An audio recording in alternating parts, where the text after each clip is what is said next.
Reaper's Mind Eater. It's a brain with legs.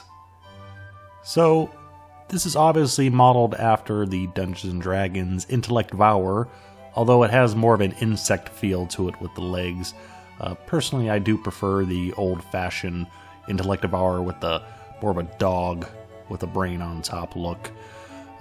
But this is going to be a fairly simple paint job, completed in about an hour. And we're beginning off by painting the brain using a mix of Vallejo Game Color Hexxed Lichen mixed with a little bit of Game Color Squid Pink. Next, we add a little bit more Squid Pink to the mix and carefully dry brush over the brain. Textured surface, so dry brushing is perfectly effective here.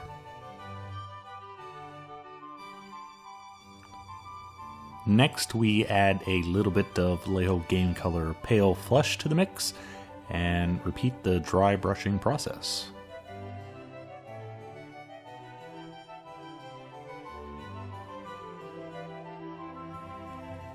And then one final dry brush with more Pale Flesh added. Notice when we first dry brushed, it was very harsh over the entire miniature. Very forceful hand. By the time we get to the last one on just the upper highlight areas, much more control with the brush, and the dry brush is very softly applied. Obviously, I'm going for a pink and purple paint scheme here, but I did want to add a little bit of red into the scheme to recreate some blood. Now, I did do some research on Google searching for real human brains, and after looking at real photo evidence for about 30 seconds, I threw up. So we're going to just go ahead and create our own brain look rather than doing anything extremely authentic.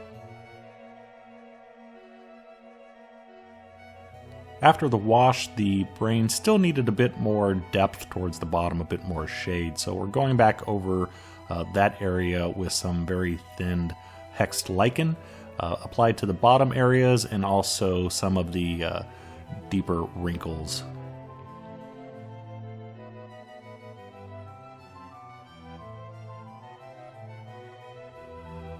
The wash did darken the previous highlights a little bit too much, so I had to go back and carefully reapply some. And this is actually a really good example of where to apply highlights. On the top areas of the brain, applying the highlights over the entire wrinkle, but as we work our way down the sides, the highlights just get applied to the top area of the wrinkles. So the light hits it and it gives it the illusion of depth, like the wrinkles are all curved. Really good example, using your brain to properly apply highlights.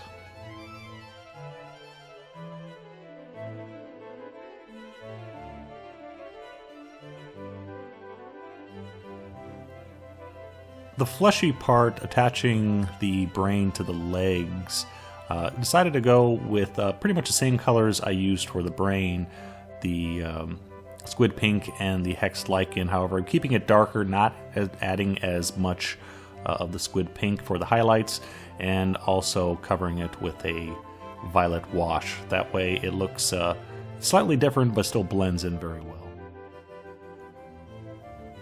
I really wanted to paint the legs a yellow ochre color. For some reason, I think that's what the color was in the original Monster Manual. I could be wrong, but it's the color I had stuck in my head. Unfortunately, I couldn't get that color to work well with all the pink and the purples, so instead going with Vallejo Model Color Magenta mixed with a little bit of black to dull the color down a little bit. It was just a bit too bright on its own. Once that is dry, we can go ahead and begin the highlighting using Vallejo Game Color Warlord Purple.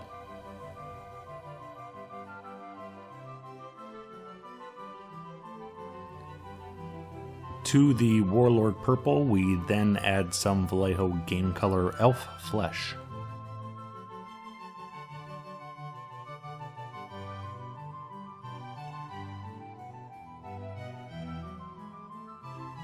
And with each additional layer, we add more Elf Flesh to the previous mix. There was about 3 or 4 total used on the miniature, and so we worked up to the edges of the legs where they meet the bony claws.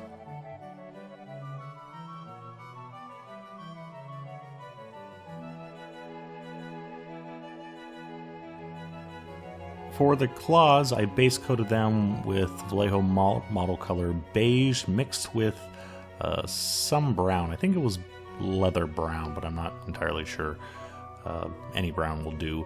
But after that, going back over it with straight beige, and paint's a little bit thicker than normal, and I'm trying to go for a serrated edge towards the sharp edges of the claws.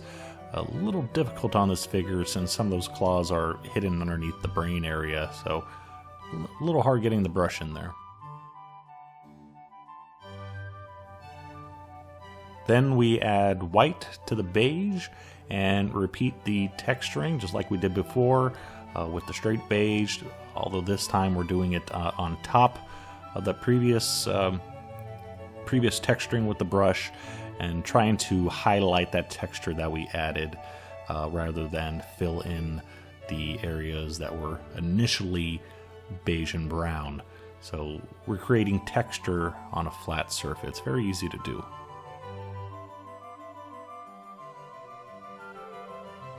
And then we finish off the claws with some Army Painter quick wash, strong tone, and concentrating it more in the upper areas, away from the areas that we highlighted, and then slowly feathering it out into the sharper claw areas.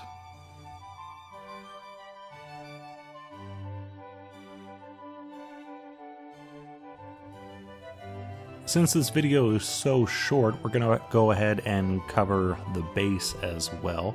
And starting off with a base coat of Vallejo Game Color Cold Grey.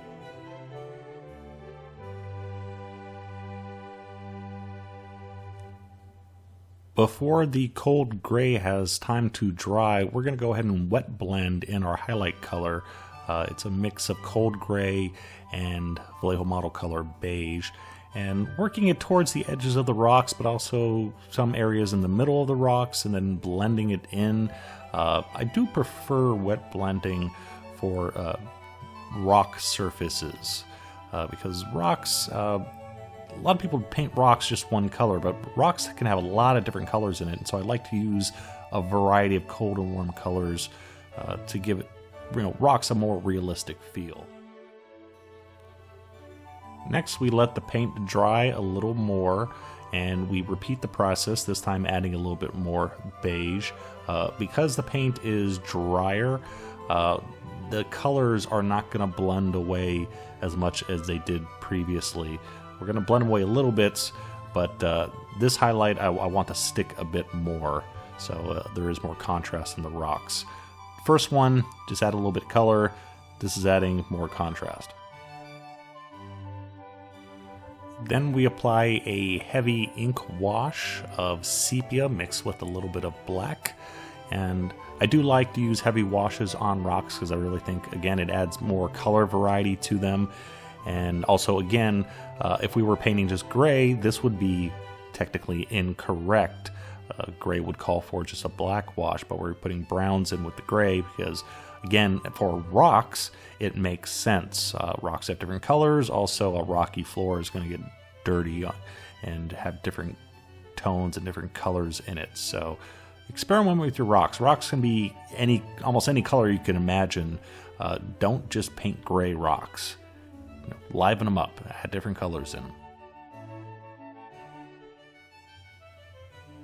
Since the base for this figure is completely rock, I still wanted to work a bit more color, so applying an ink wash of black green to it, just in the recesses, and then splotching a little bit on the rocks here and there to finish everything off.